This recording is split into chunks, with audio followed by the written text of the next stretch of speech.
Welcome back to Reign of the Star Kings.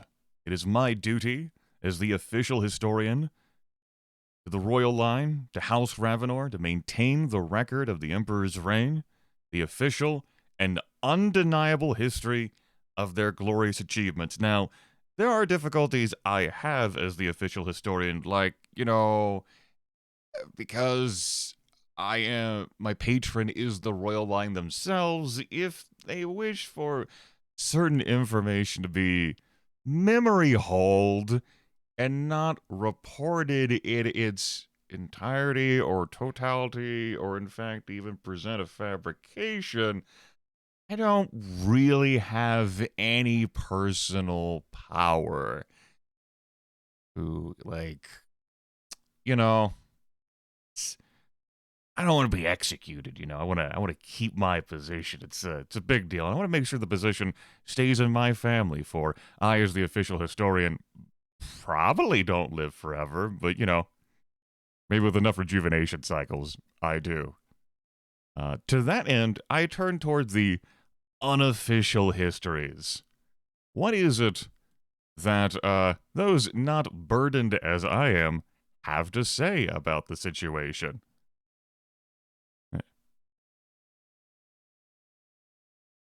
Yes. What is it they have to say about the idea? Indeed, Miriam might have had a personality altering stroke, or maybe developed the habit of a new substance, which led to building a torture dungeon starbase and depraved acts of sexual violence and perverse nature. Until then, a pleasure slave broke free and overloaded the reactor, thus solidifying the knowledge of Miriam's folly. Let's go ahead and embiggen the unofficial histories. Maybe that one of Miriam's children wasted away in vice, and when she went to see that child, the kid had a psychotic break, or maybe it was a whole pleasure yacht situation, and some horrible starship collision occurred. Perhaps she abdicated the throne before her death due to strain and stress over the shock of having been gone for 24 years and being unable to adapt to the empires that currently existed.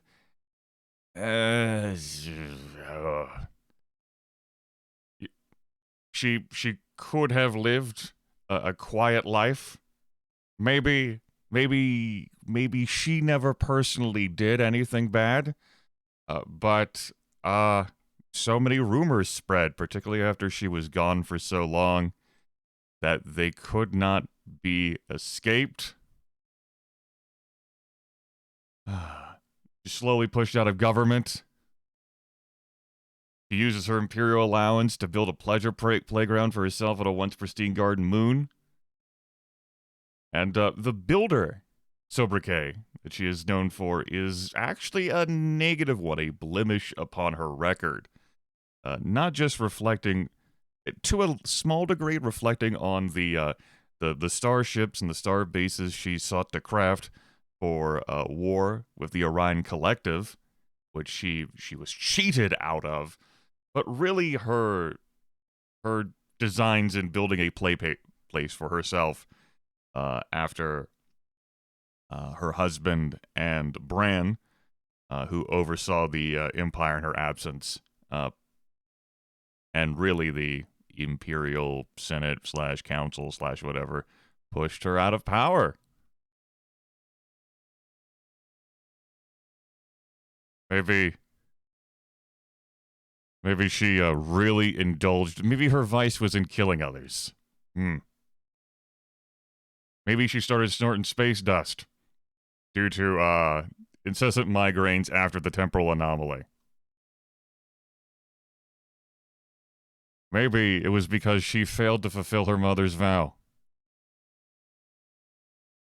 Perhaps Miriam spent her life building up the Empire, improving its Starfleet, preparing for an ultimate showdown that never came. He spent considerable amounts of resources increasing security across the Empire, building new star bases, securing far-flung planets, and going so far as to personally oversee some of the construction. Then not only is 20 years robbed from her, 20 years in which her children and family grew without her, 20 years that passed her by, building to return, a trusted ally begins to speak out against her, essentially calling all she had built and all she had done pointless and outmoded. War weary populace want the comforts of peace, so she does what she is known for, builds new universities and academies to ensure the loyalty of future generations. But she can't escape the nature of her old blood. She, in proper Ravenor fashion, personally deals with the unfilial elements in her inner cabinet, but not everyone is happy with her efforts. Her husband likely bears the burden of her anger unseen behind the royal chamber doors. I wonder if not she, but he turned to vices of alcohol and drugs to escape the abuse and fueled by the advice he's her undoing and the cause of her death. Yes, and thus the historians, just elide over the inner nuances. Maybe her title as the Builder was left in historical records as a joke that's since been lost to time.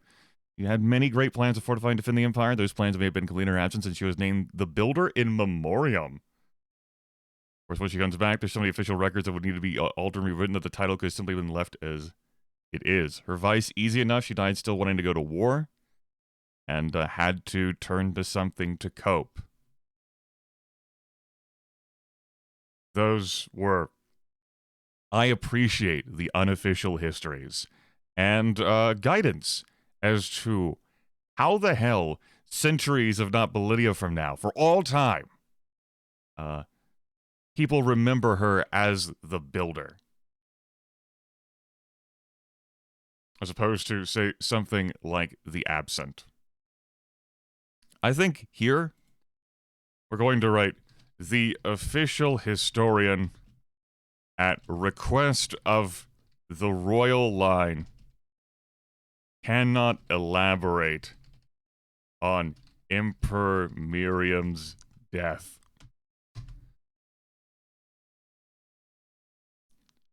I thought about writing like something more elaborate there, but I believe what was written in the unofficial histories surpasses anything that I had. That was good. That was good stuff. And direct folks to the YouTube comments there, or what I just showed off. I appreciate that. And Builder, I enjoy that being a... Considering that the Empire is in fall, I enjoy that title being left there as a tongue-in-cheek one, but also up for historic debate. You know, why was she the Builder? What really did she build? Yes, was it more about the potential of what could have been? Or was it more about lamenting Carthage lost? That's good stuff. I enjoy that. It doesn't have to be a solo role-playing game. There we go. We're breaking the mold. Well, now with that having been decided or undecided, as the case may be, we come to Bran Ravenor, the Diplomat. Former Emperor in Absentia doesn't quite work. Former Shadow Emperor, two-time Emperor. Two-time Emperor. I like that. The two-time, not the two-timing Emperor. You know, he had been ruling Cybrixia for 24 years. And then he had to step back from official rulership when his mother came back. But did he really, actually, truly, totally, and completely relinquish power? Perhaps he, along with his father, and with elements of, like, political rulership, like the apparatuses, continued to work to stymie his mother's desire to go back to war with the Orion Collective. Perhaps William Sartell identified more with this way of peace. Or at least, this way of truce. It doesn't have to remain peaceful. It could go back to war. Bran still may reflect, upon the vow that his grandmother gave. Perhaps so. There are questions that the official historian will have to answer. First off, spouse time. Whoa, throughout history, we gotta share our lives with a spouse. Our first die is a 4 and a second die is a 4. Offspring of a noble house known for charitable acts. Wait a minute. I seem to recall that.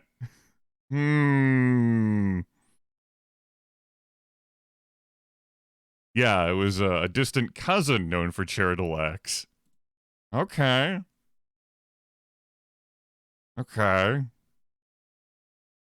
Flicker back. Offspring of a noble house known for charitable acts.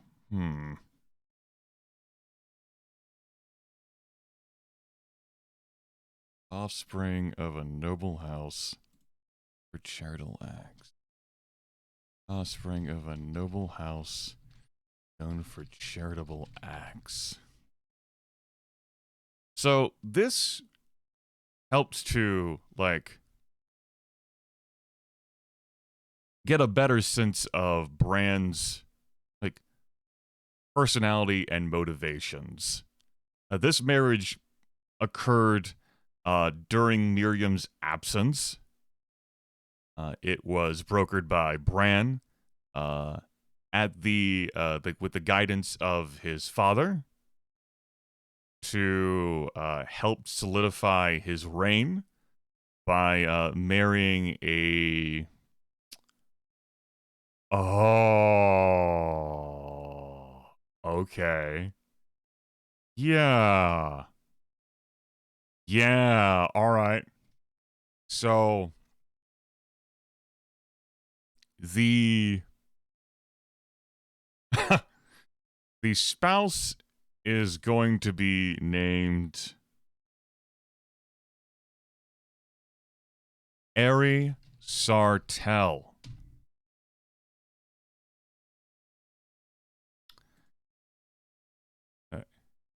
And she will be the youngest daughter of William Sartell. Funny how this shit all gets mixed up. Not Startell. Sartell. Yes. He married the daughter of the, at the time, department head of Starfleet design, William Sartell. Yeah, when William suffered an unfortunate accident,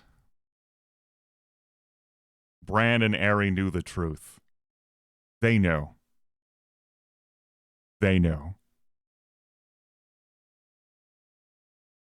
And, well, this was definitely, like a marriage, a political alliance, but it grew into love and trust. This really helps to solidify, Bran and Aerie's, reputations here, their relationship, and how the people feel about him, though they welcomed Miriam back and celebrated. Initially. Gave him political leverage and maneuverability. He had a lot of power since he had been ruling for 24 years, prior. He was basically like a regent emperor, and then when, Miriam didn't come back and they couldn't find her at all. Yeah, okay.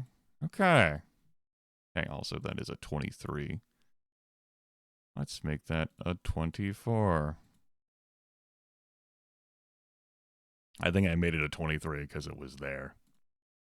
I dislike it when a word, when there's a line break and there's just one word in a new line. I digress. Okay. We have that knowledge espoused now, and we have a better understanding. Like we've had so much time with Bran, even though, like he's just become emperor again because he was emperor for 2 decades prior. And guiding the empire to maybe not stability, but an ability to focus on other things with the help of his father as well. Edgar? That was his name? Yes, Edgar. Good, good, good, good, good, good, good. So, let's see how many kids they had.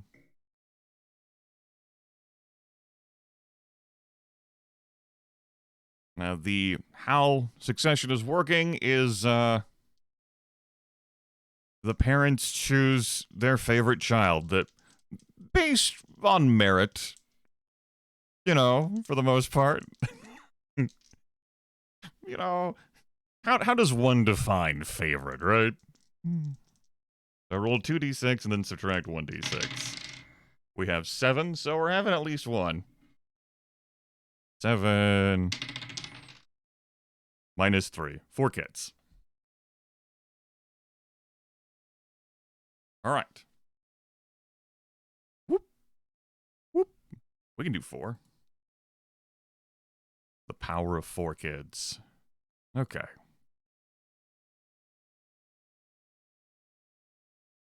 Let's copy these two. Put that here. And then copy this. Put that there. Backspace them all. Why don't we reflect on naming here? First one will be named Will. He's the favorite. Named after her father. Oh. We're having a better sense of the relationship that was had here. What was her name? Ari. Okay. So we have Will. We'll Perry. We'll do Santiago. We have the entire breadth of human history to pluck fucking names from. And we have Edgar. Edgar? Nah, Elliot. Yeah, we'll do Elliot. Will, Perry, Santiago, and Elliot. Cool. We'll have to start adding more cells on the right as we just keep rolling.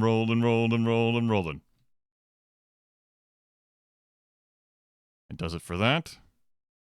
Cool. Next up, then, after heirs, is to determine the number of events we have. Whoop. We roll 1d6 to determine how many major events occur. We've had 1 3 with Clovis, 2 2s with Alira and Miriam. 6. It makes fucking sense. Bran's been around. A lot of shit happens with Bran. 6 events. Okay. Good stuff. Event 1 of 6. All right. What happens first? As we're still in fall. Just still so totally in fucking fall. What the information which could have sparked a golden age just led up to, like, this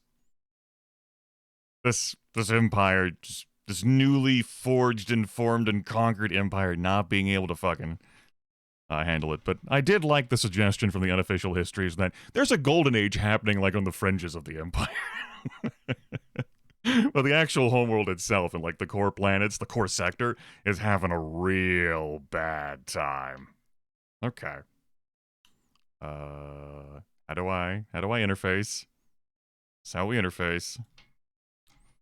I prefer not having a repeat. I'd also like to get out of a fall. How hard's that gonna be?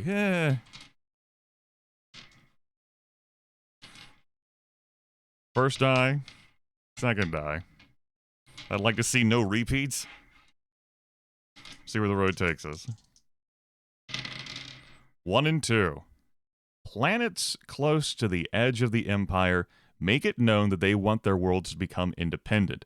Accepting these demands may inspire similar treachery. Refusal may require harsh enforcement. All right, we can work with this, particularly given Bran sobriquet. Yeah, and all of the unused military power. Yeah. It just so happens to be right there. Like, because if they're close to the edge of the Empire, then yeah, this can be like the area between like Cybrixia and the Orion Collective, like the border, and cultural pressure exerted upon. But I get ahead of myself. One moment while I plug this in. Okay. Planets close to the edge of the Empire make it known they want their worlds to become independent. Accepting these demands may inspire similar treachery. A refusal may require harsh enforcement. So we'll say that this is the star system. The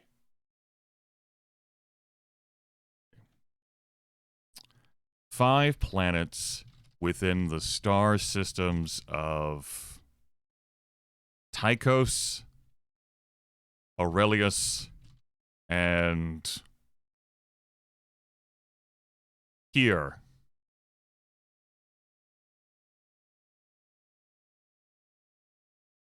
Submit articles to the Emperor for the dissolution of his reign.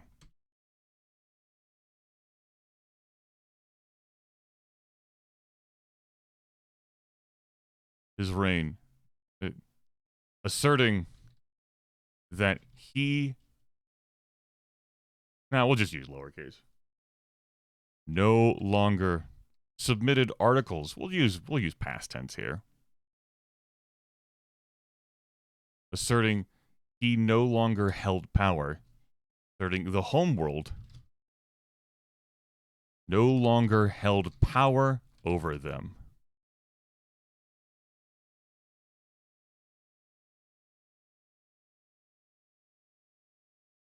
Given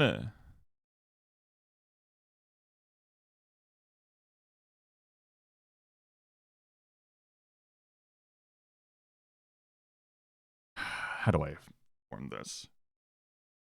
Perhaps the Emperor may have been more inclined to discuss with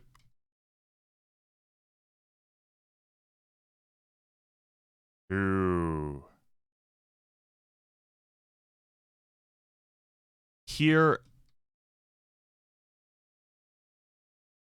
inclined to converse with the planetary governments had they possessed any tact or degree of deference in addressing him.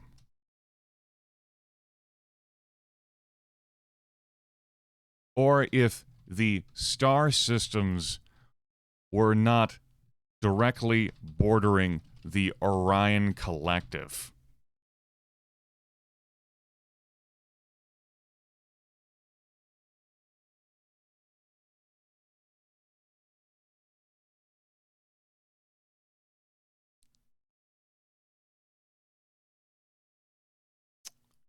As it stood, the Emperor could not afford a great display of weakness which would reignite war between the two empires, the two factions.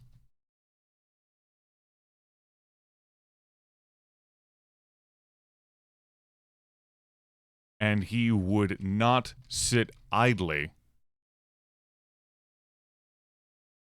while ignorant fools carved up the empire his great-grandfather had won.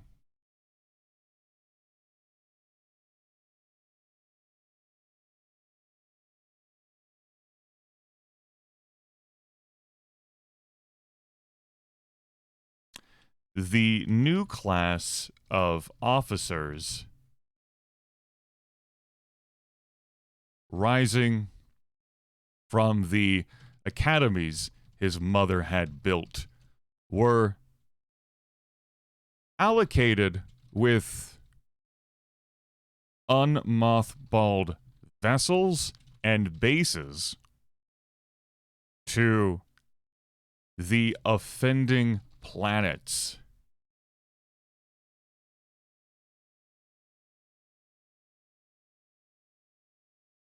In effect, martial law.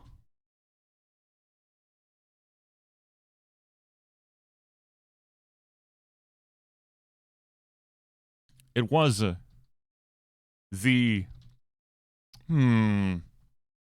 maybe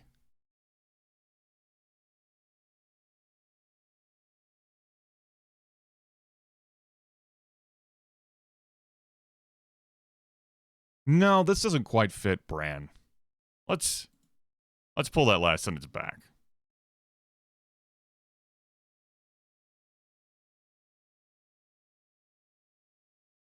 The Emperor, alongside his wife and father, engaged in skillful political maneuvering to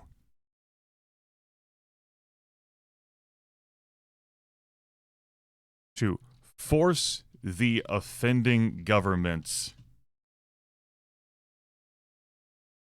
to withdraw their articles.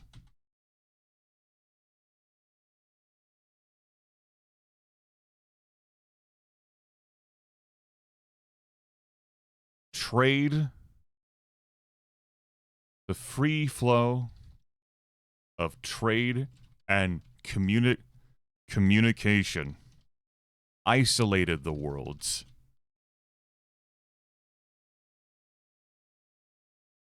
And when sickness and hunger broke out, their people blamed the governments for forsaking the old ways.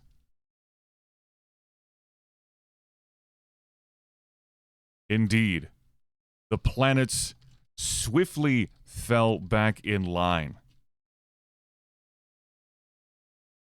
though their eagerness was aided, all this fucking passive voice. The Emperor sped this process along by assigning his new crop of graduated officers to the front between Cybrixia and the OC. I like that. Woo! What a what a descriptor of that event. Jeez. That took some time. I got 5 more to go. We're gonna be here with Bran for a while.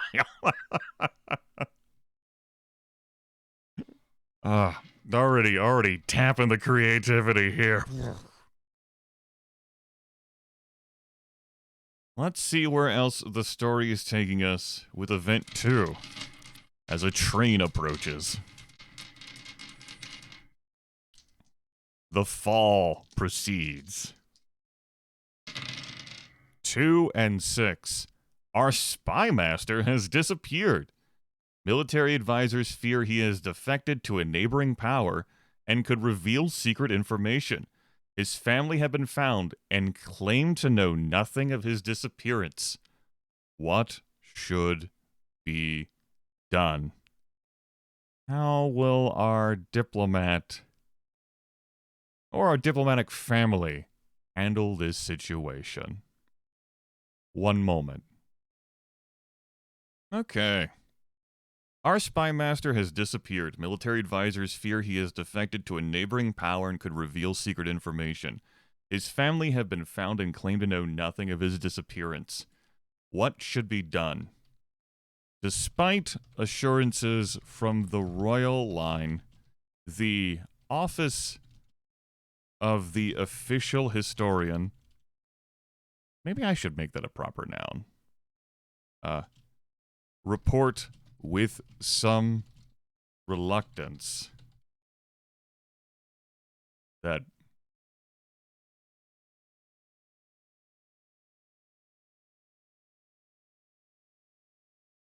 the Imperial Spymaster,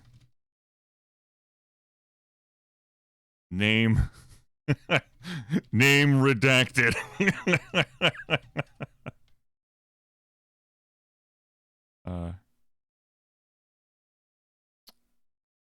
we're changing from like past to present tense here. That's okay.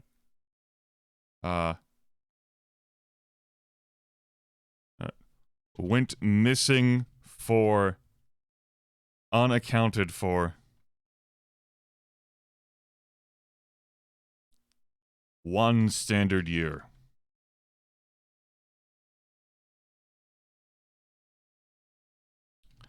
Conflicting reports suggest a pleasure cruise funded by a house with strong ties to the Orion Collective.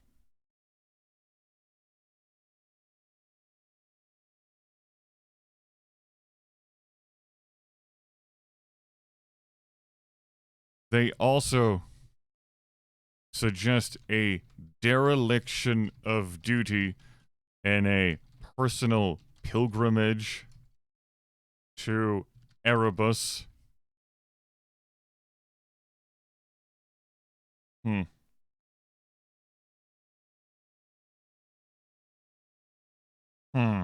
Now, how do I want to structure this?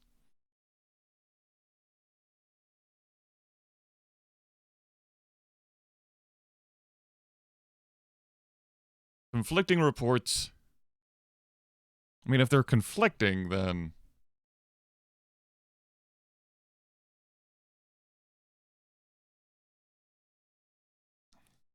sifting through conflicting reports.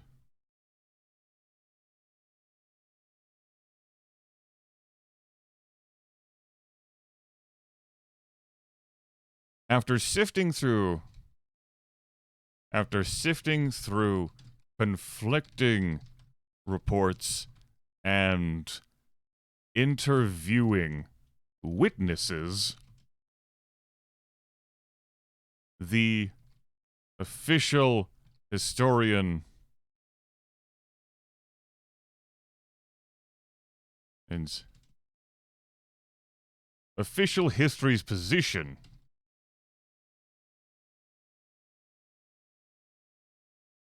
is that name redacted spent the year on a pleasure cruise funded by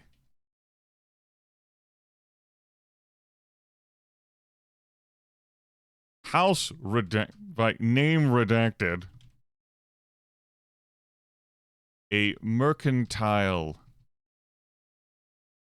house with strong ties to the Orion Collective.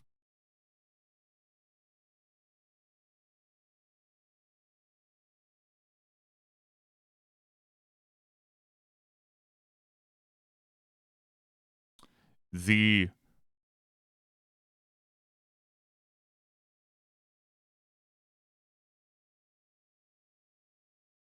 current whereabouts of the vessel itself are unknown, though the cruise itself ended and name redacted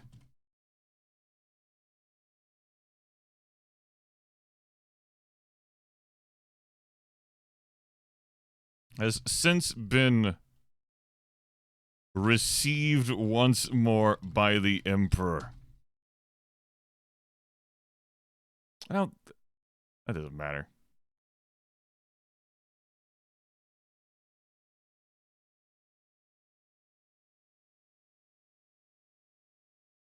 The Emperor has since recovered.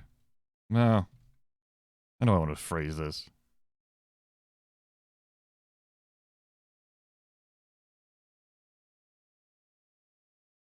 The Imperial Spymaster's whereabouts. The whereabouts of the Imperial Spymaster were unaccounted. I'll just write it. Leave it as I wrote it.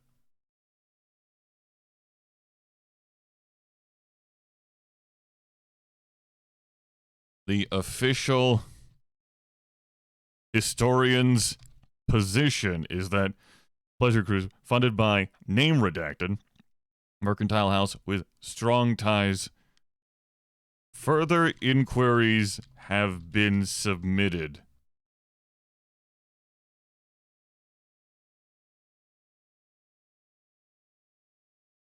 But this office does not anticipate any more candid replies. The current whereabouts of the Imperial Spymaster or their current status in the government are unknown. There we go. I like that. We're rolling with that. Good work, team. Whew. 4 more to go. Then I have a death. Ugh. Okay. Event 3.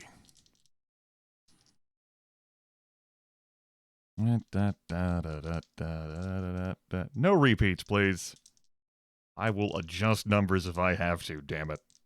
Don't tempt me to just throw me back into a rise. You don't give me repeats. 5 and 6. That's not a repeat. Only had been 6 and 5. 5 and 6. That's a fucking repeat. That's definitely a repeat. Okay. Let's adjust the number by 1. So we'll go to 5 and 5 or 6 and 1. 5 and 5 is a major accident temporarily prevents the movement of goods and people between star systems. What does this do to the Empire? How reliant are star systems on each other? 6 and 1. A close relative of the Emperor has pledged allegiance to a foreign power. You know, perhaps other foreign powers exist in the star system than the Orion Collective, but we're just crafting the story. Maybe where we're wedged has made it so that the Orion Collective is our only neighbor of substance?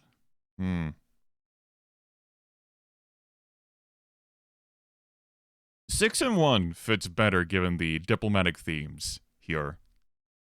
Yeah, okay. We'll do 6 and 1. One moment while I plug this in. A close relative of the Emperor has pledged allegiance to a foreign power. What caused this? What should be done about this humiliation? So, close relative of the Emperor. Are we going here? Are we going with kids? Yeah, are we going with brothers and sisters? Are we going with children? Maybe a niece, a nephew? Or are we going with an aunt or uncle? Uncle Vargas? Ooh, Uncle Vargas. Traitor.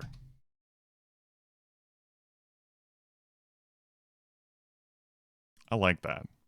I mean, I don't like that, but I like that.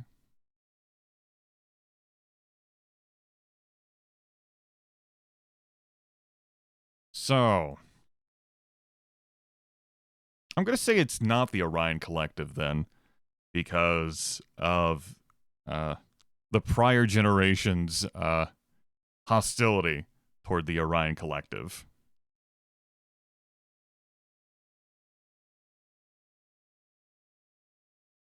What happened here? And how did this occur?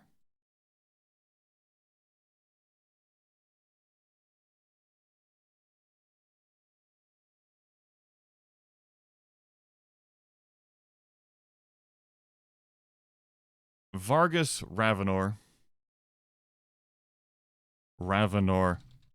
uncle to the Emperor,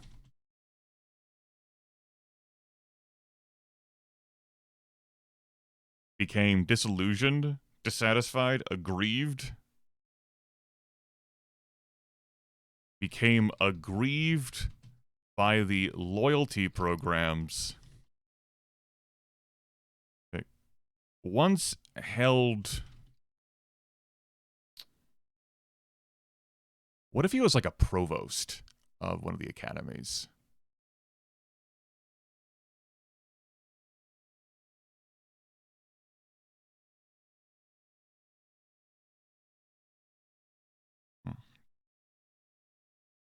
President of the prestigious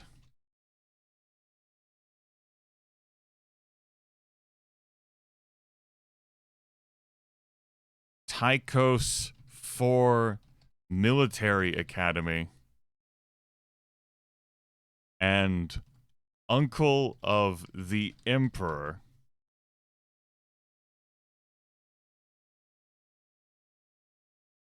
expressed public disgust,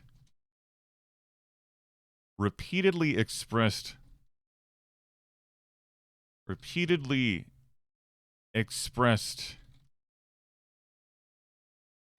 privately expressed a disdain for his sister's loyalty, so-called loyalty programs.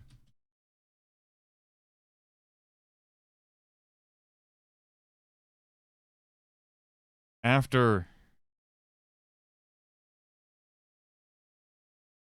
his latest attempt to undermine their continuation failed.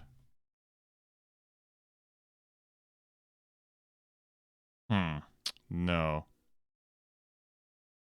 Maybe the train will help me think.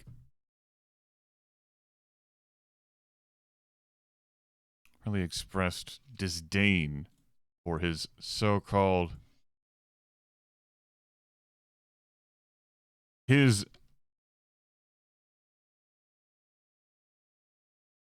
fury could not be mollified. And as the years progressed, the programs formed and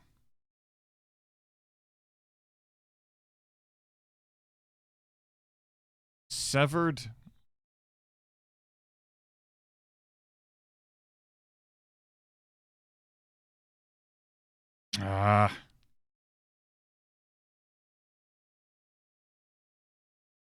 programs his nephew refused to end once Emperor Miriam refused to end.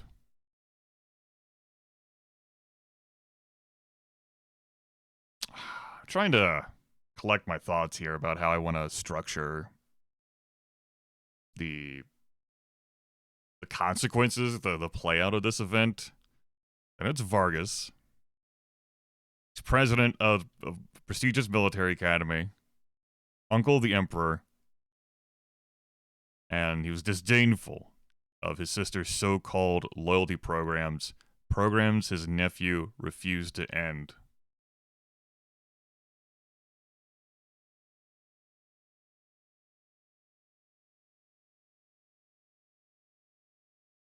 Years after after Emperor Miriam's death, Vargas finally took his fury public.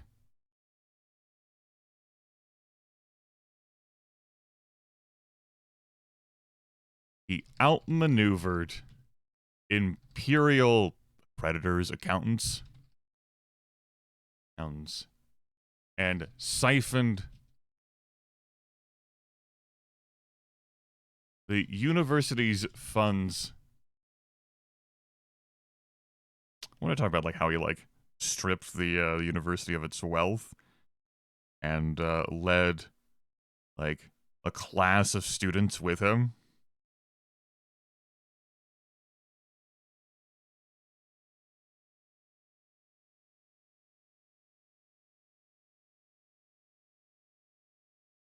To the okay.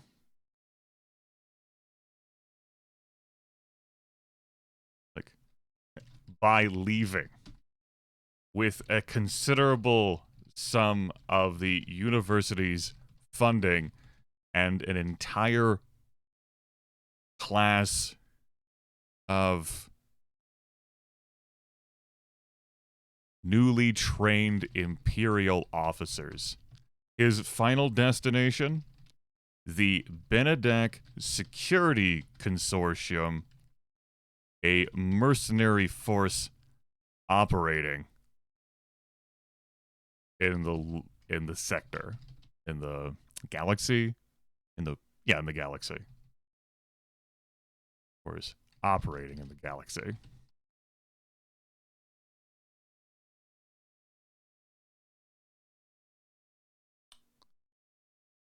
The Emperor, as of this writing,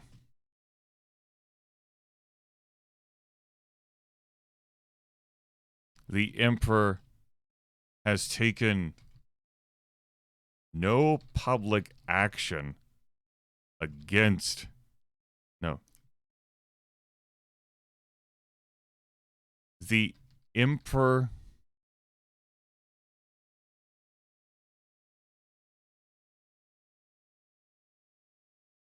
has publicly denounced the betrayal of his uncle to the royal line, while privately entering negotiations with the BSC to retrieve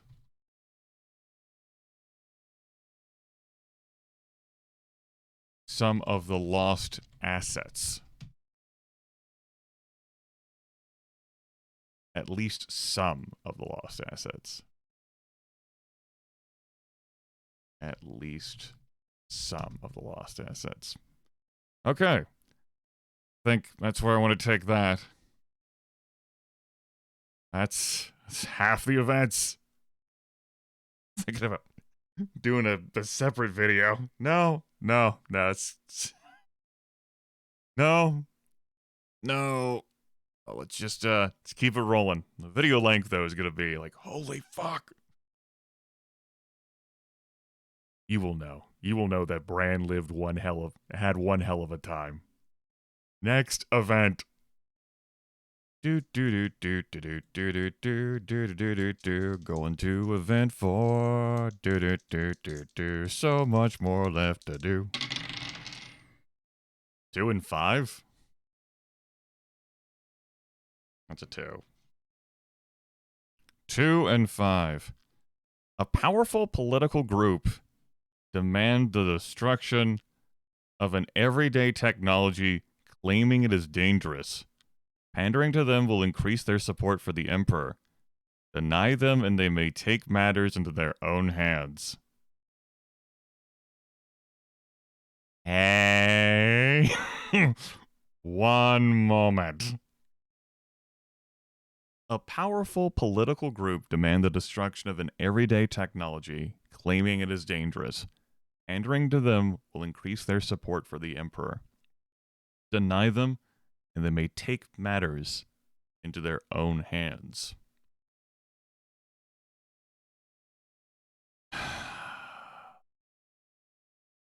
let's tie this into prior established lore. We'll call them the Via Humanitas, a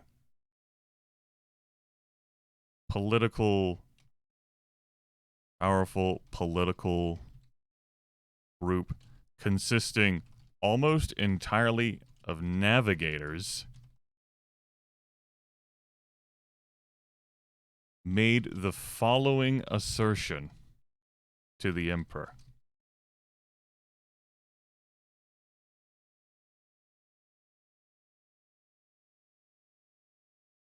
If starships cannot be trusted without human guidance, then we must look toward other systems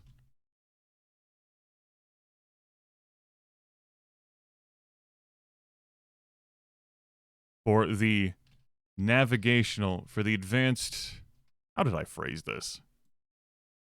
Navigation computers. Advanced navigation systems failed us.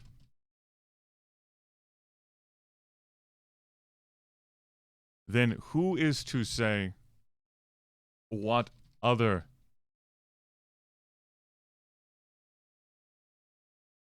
systems may fail us our time of need?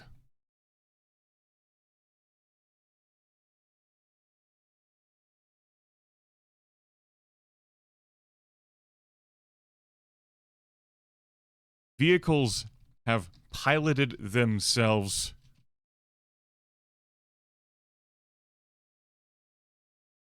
have been capable of piloting themselves for millennia. At the strong insistence of Via Humanitas,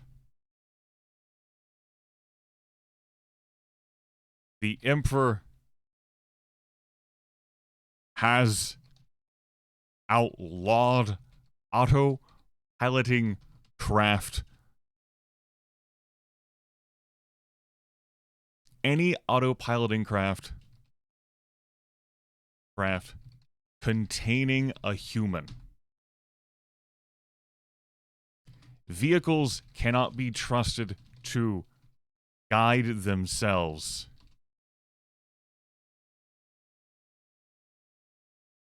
Only the human mind may properly direct them.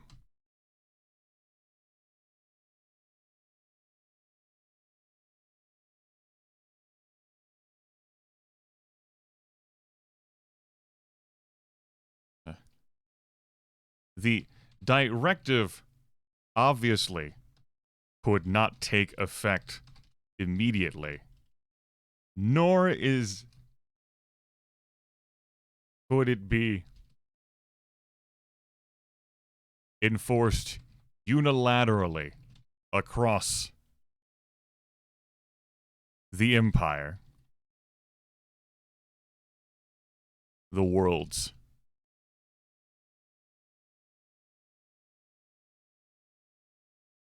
And it is most certainly an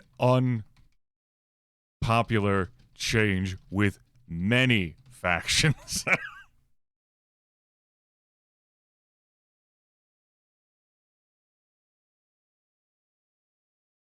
Yet, the Emperor's accrued political capital combined with the weight of Via Humanitas ensure that his will is done gradually, eventually.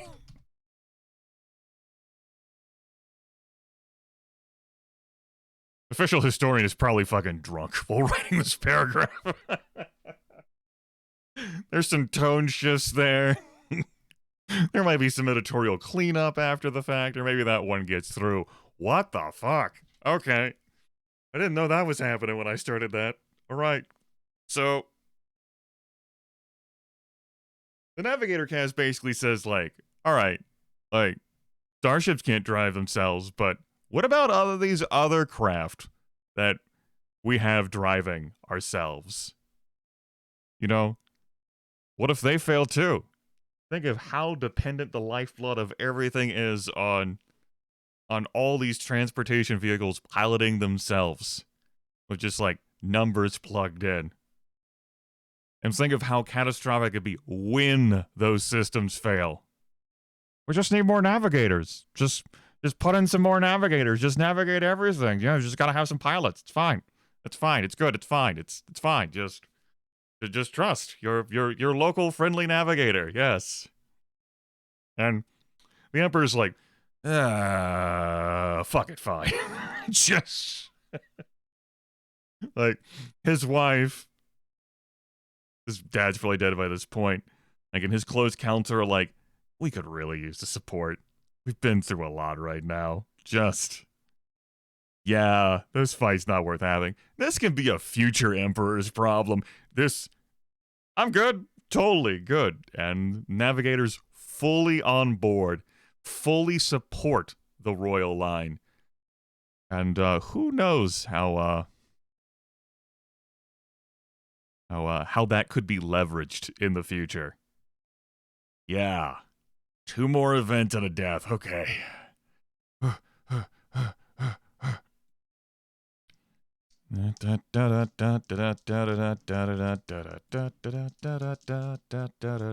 Rolling some dice.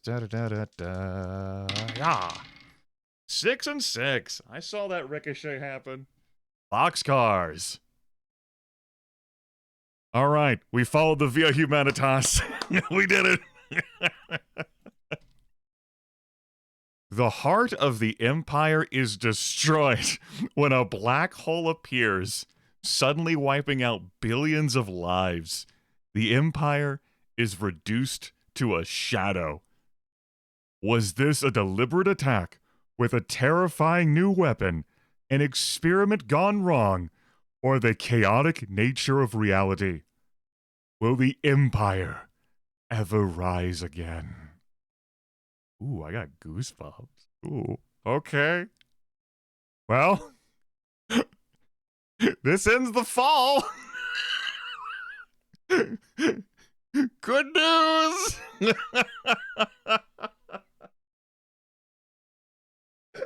Oh, fuck. The heart of the Empire is destroyed when a black hole appears, suddenly wiping out billions of lives. The Empire is reduced to a shadow.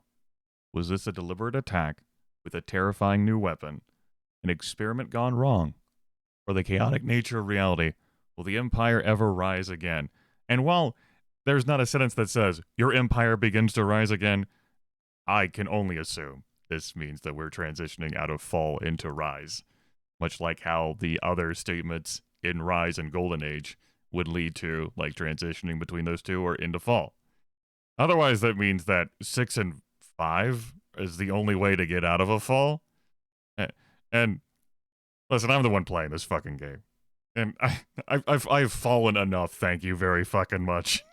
We got to get out of these prompts. We've seen enough of these already. Not to fudge the numbers. Anyway. Whew. So,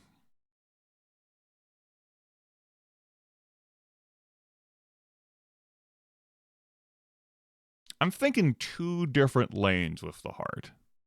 The heart. One would be like the heart of the actual Empire, which I would put as the homeworld. You know, like the actual, like, locational core sector heart of the Empire. The second would be the spiritual heart of the Empire. Erebus.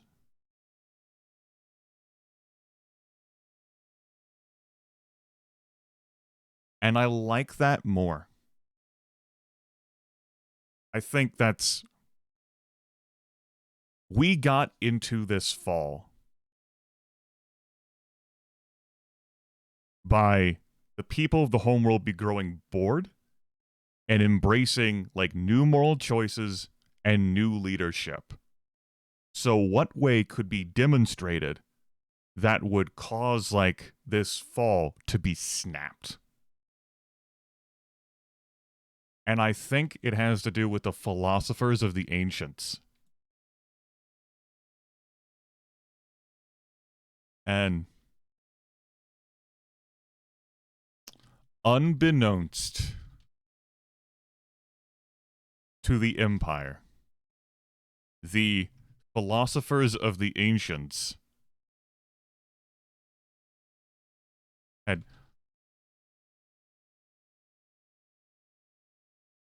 I don't even know how to write this from the position of like history. I say this as, you know, someone who took a great deal of history classes in university and sculpted my brain towards like research, primary and secondary documents. Someone who did museum work.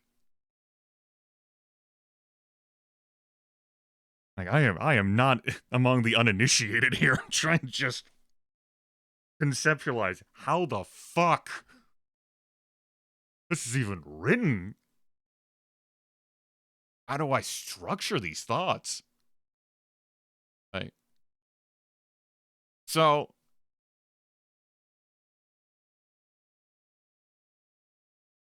my creativity is also a little tapped right now. So here's what I'm gonna do. I'm gonna make this one brief. Because Bran's gotten a lot of time. So the philosophers of the ancients built a secret weapon upon the beloved planet of Erebus.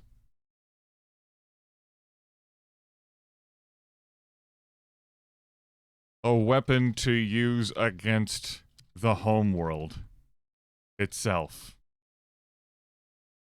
The weapon fired prematurely and catastrophically, but with the same intended catastrophic effect.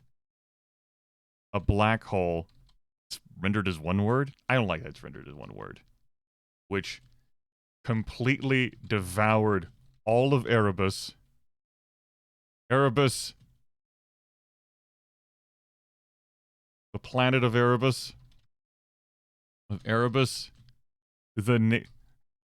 Its local star.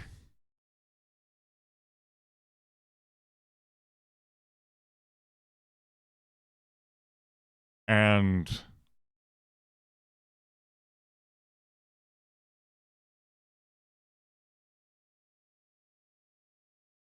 how strong was this? We'll just say, when did the solar system probably get named? We'll just say it was, they renamed it to Erebus. This was such a huge deal. The entire Erebus solar system.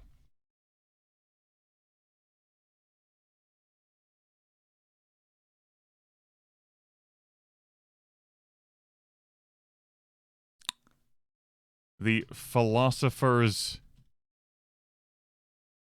separatist movement lies discredited.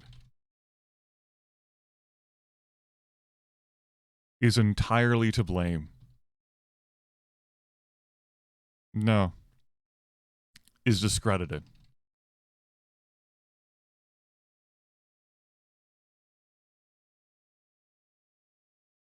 The people of Cybrixia are horrified to discover their beloved planet is no more, can be no more.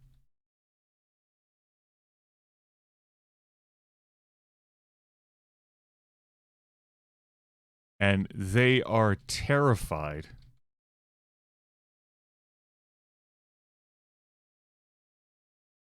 are collectively. You know, like individually they might not be like so like bothered, but this is like something to really shake like people on like a global the fucking Star Empire.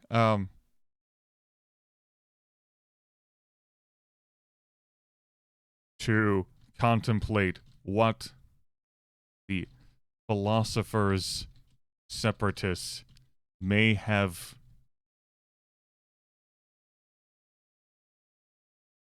what else these separatists may have put in motion.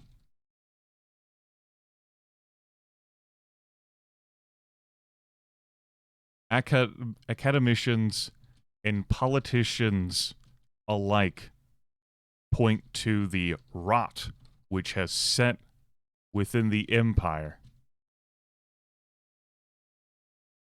since the discovery of the catalyst. We'll even make it a proper noun here. Also, no word wrap. Wrap me. Hold up.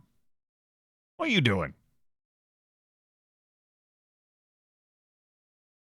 All right. Let's fix this. You put that text here for now as I start screaming.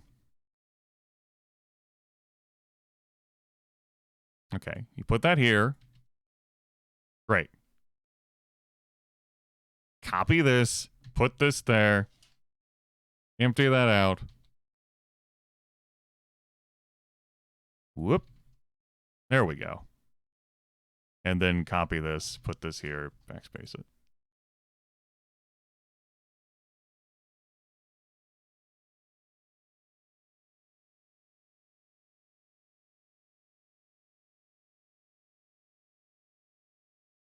Like, I don't even know how to, like, I can't do that justice. Like, the obliteration of billions of lives, the empire being reduced to a shadow, like, what that does to trade and culture.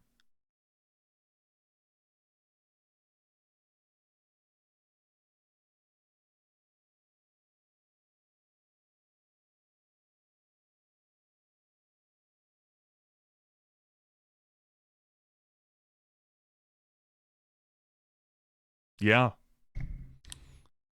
The office of the official historian cannot articulate effectively at this time what the immense ramifications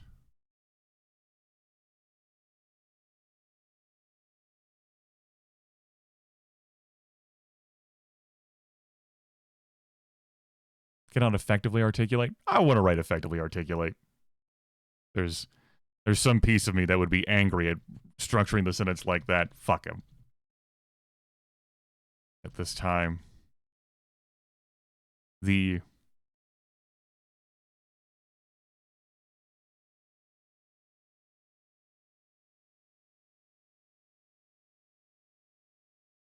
consequences is incapable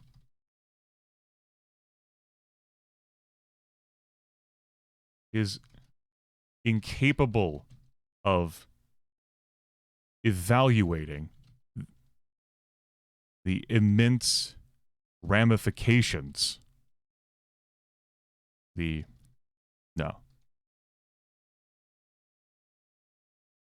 ramifications of this catastrophe and how it will shape all manners, all decisions, choices,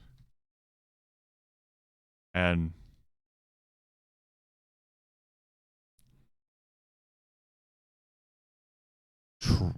trade, culture, philosophy, at all.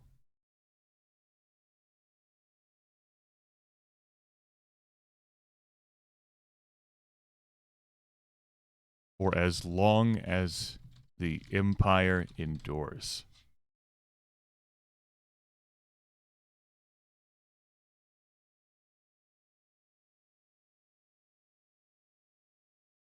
everything.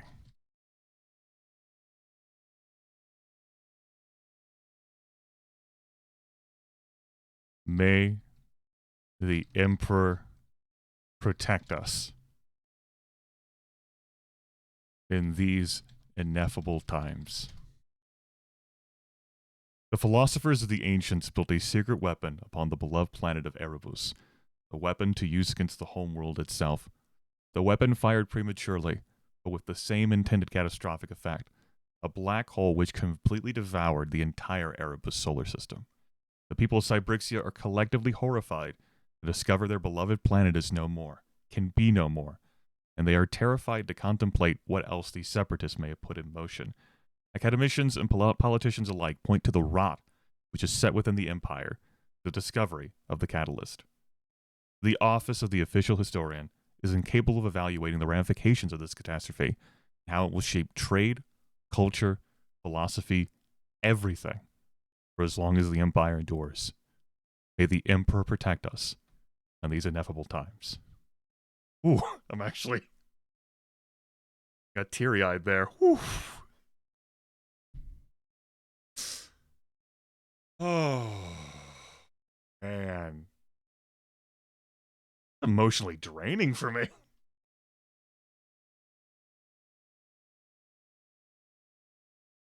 Another reason I didn't want that to hit the home world is because, figured I'd keep the Imperial family intact. Such as it can be.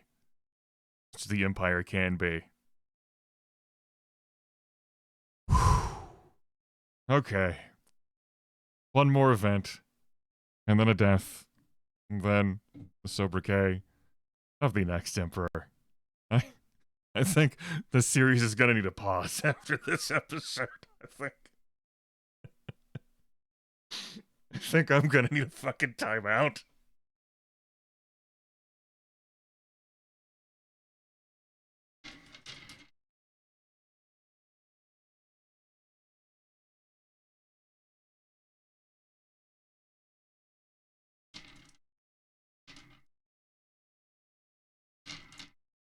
I swear to you right now, if we go back to fall, I'm throwing this entire fucking house into the memory hole.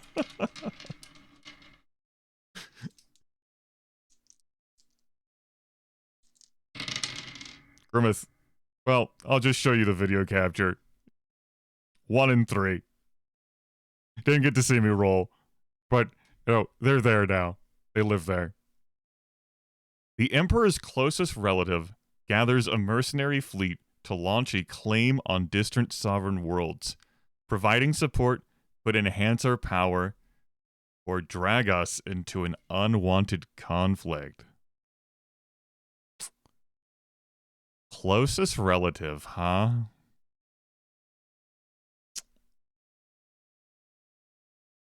Who's the closest to him? Who does he care about the most? Who would gather this mercenary fleet here in the twilight of his... This is the last major event before Bran dies. And this is after the ineffable has occurred. One moment while I plug this in. The Emperor's closest relative gathers a mercenary fleet to launch a claim on distant sovereign worlds. Providing support could enhance our power or drag us into an unwanted conflict. So, now that the so much has been lost, the Empire is a shadow of its former self.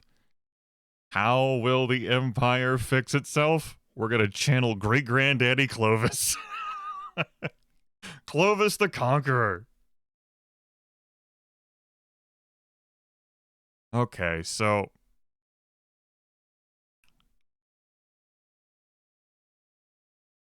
It's not airy.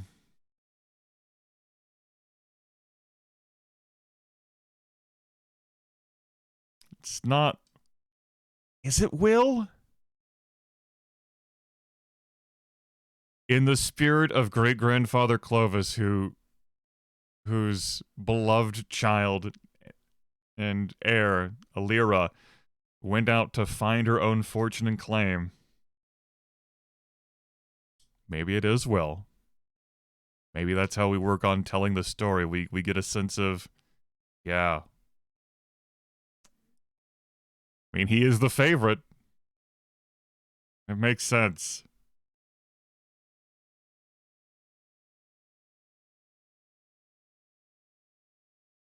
And so he gathers a mercenary fleet. We already have one, like... Oh, wouldn't that...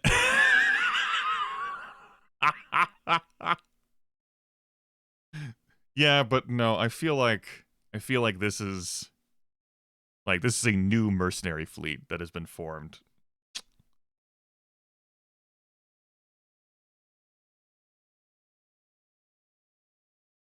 I mean, sure, so he's gathering the mercenary fleet, but then he would have to, like, come back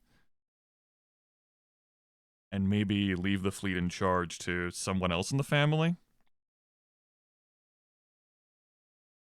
It could always not be him, but when I'm thinking about who would be the closest, it's gotta be him. Yeah. So...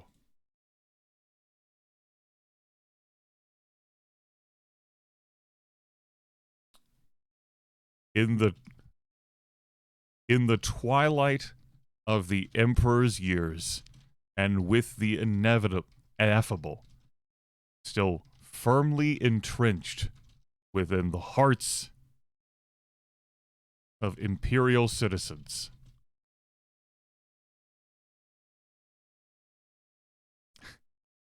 There's so much, like, non-historian, like, the official historian is doing, like, I don't want to call him unreliable narrator, but there's a lot of emotion which is really soaked into the official historic document.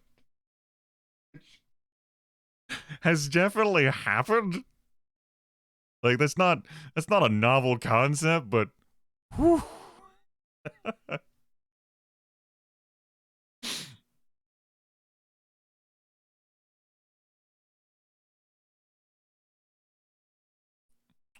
Will Ravenor. Heir to the Empire.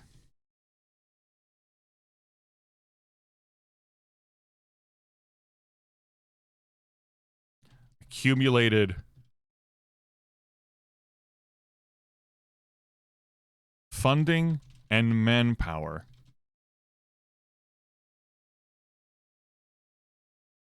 to launch a claim to follow in his ancestors' footsteps and claim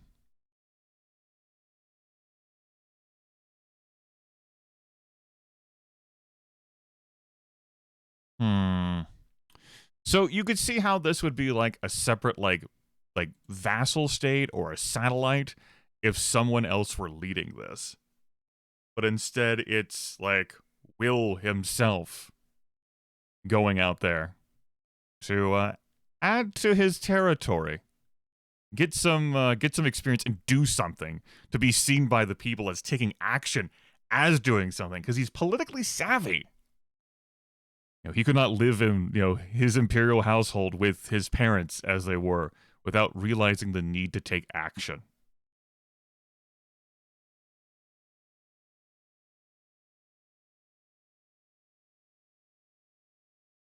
I just don't know how to write this.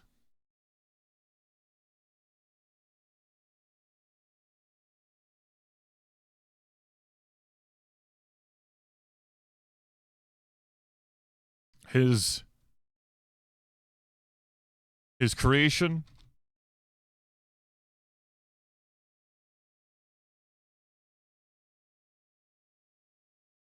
the Ravenor Aegis. His destination,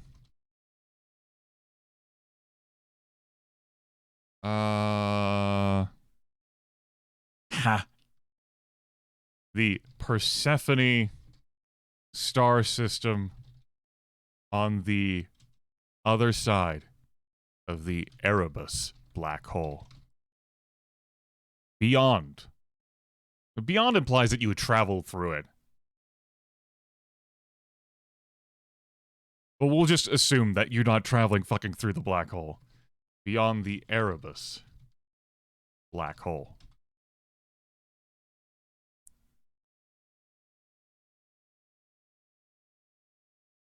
The Persephone star cluster. Yeah, I like that.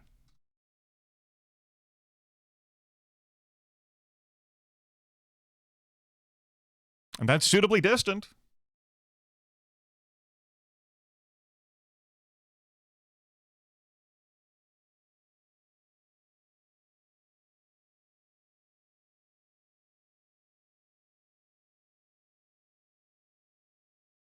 Little is known to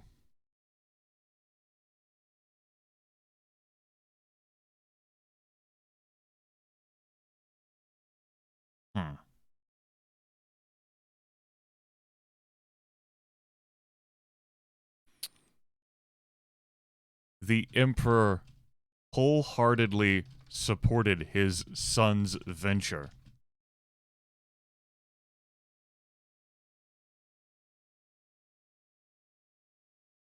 And the results are swift and influx of semi-precious metals and fresh blood to resuscitate the Empire. Kind of gliding over that. We're not providing as much nuance and crunch as we could in that situation. But perhaps it's because the true impact of what happened here is, like, yet to be determined. Because it's going to be bleeding into the next Emperor's reign. And also because my creativity has... I'm gonna need to dig a new fucking well. Because I've pulled too much out of this one. Woo! I am spent. Oh, I thought I was gonna go through, like, 2, maybe 3 emperors for this session. I got 1. And I suppose a chunk of the next one. Fuck me. Alright.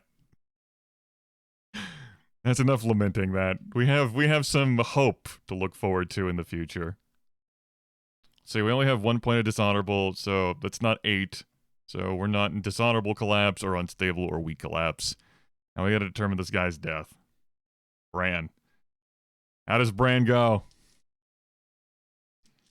Bran the Diplomat, who has been with us for so long.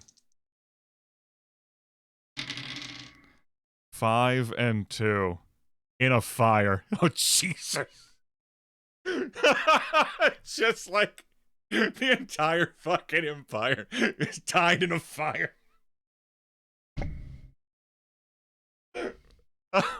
It's, I mean...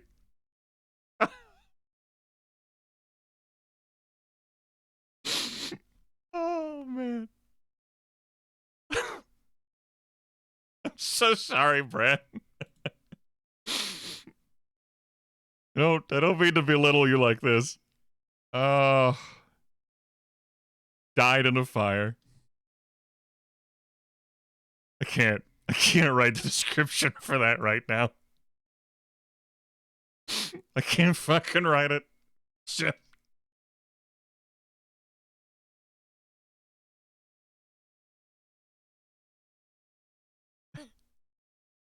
I don't have it in me. Just... I don't have it in me. Okay. Well, one last thing before we go. Something to think about.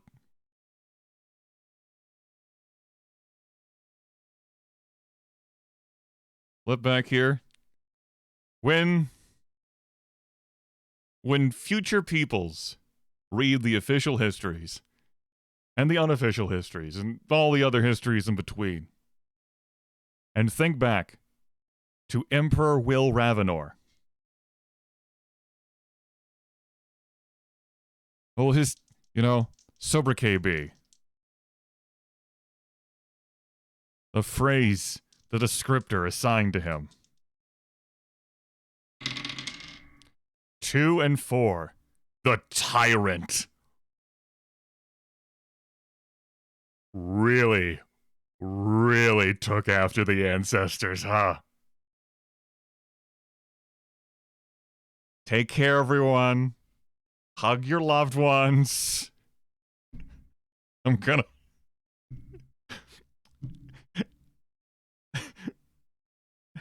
I need some time. Bye. Hi, future Grimith here. This episode has been stuck in processing hell, so I'm recording an addendum and appending it to episode 4. So I can upload that too while the first one's processing, and whichever one fixes first will win. But while I'm here, let me go ahead and mention that my friends Rahal and Manikai have begun their own Reign of the Star Kings adventure that you can follow along with. I'll provide the link to that in the video description. Enjoy. Or not. Consume all of the Star Kings. Listen, again, I'm just doing this so that I can maybe get one of these to process, that the video can be uploaded and processed and published to you all so Christmas can be saved. I'm trying my best here. Work with me, okay? Bye-bye.